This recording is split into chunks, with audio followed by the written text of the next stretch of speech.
Summertime, and that means playtime for kids, as it should be.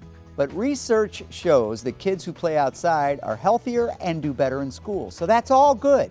But if your child is playing on someone else's property and gets hurt, who's responsible? That's the thought that goes through your mind. I can tell you this from personal experience. That's the thought that goes through your mind when you're at Sam's buying a big trampoline. That's the first thing that goes through your head. The short answer is, well, it depends. Andy Crouppen from the law firm of Brown and Crouppen joins us with some expert insight. So your duty as a property owner is to exercise, quote, ordinary care. Yeah, ordinary or reasonable care. What does that mean? That just means you have to take reasonable steps to make sure that the environment is safe for invited guests or what they call known trespassers. So if you have kids who are always running through your lawn on a daily basis and you don't stop them and you're fine with it, they're known trespassers. In other words, you know they're going to be there, so you also owe them a duty to make sure that the property is safe. But, you know, anytime we do these segments, I always like to stress, you know, this doesn't mean keep your kids indoors. You know, we talk about all the dangers. It's so important for kids to play outside. It's a reduction in ADHD symptoms, a reduction in allergy symptoms. Cognitive abilities are improved.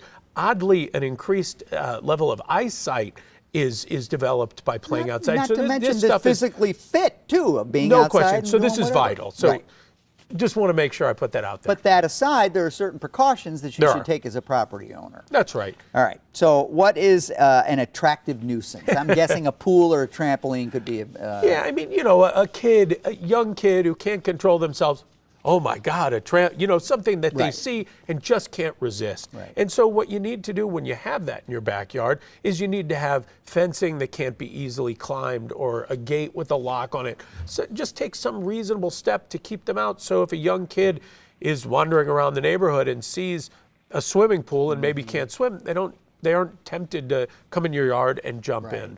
I mean, swimming pools are one thing because we don't even want our own children near them when we're not around. But something like a trampoline, which I've had a kid get hurt, a neighbor kid get hurt on a trampoline years ago. Oh, that rusty old trampoline you had? Well, it was a brand new trampoline, but you know, again, if I want to have a trampoline, you tell me I got to have a fence around my yard so the kids, can't come into my yard? Well, you got to take reasonable steps.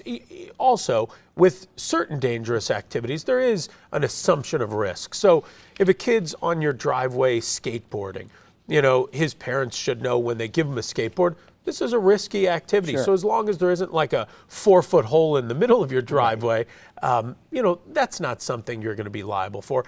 I don't want anybody to not get a trampoline or not let kids play at their house for fear of this. You know, it is good to maintain homeowners insurance for this, but for the most part, these situations come up almost never.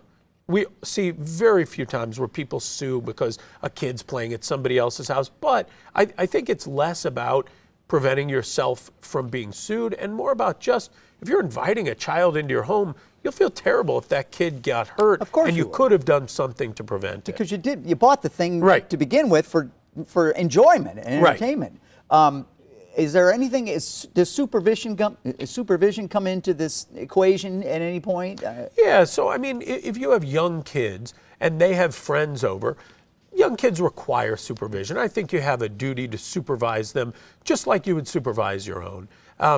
As kids get older, there's less of a duty. However, the more dangerous the activity they're participating in, if you have go-karts or four-wheelers or a swimming pool or a trampoline, I don't care how old those kids are, you better be watching them. Now, let me ask you one final question, just a quick yes or no.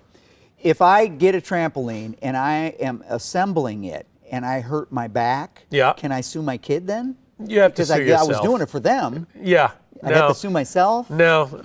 I don't have anything. I think physical therapy and you can't get blood out of a turnip. Netflix. All right, Andy, thank you very much. Take care.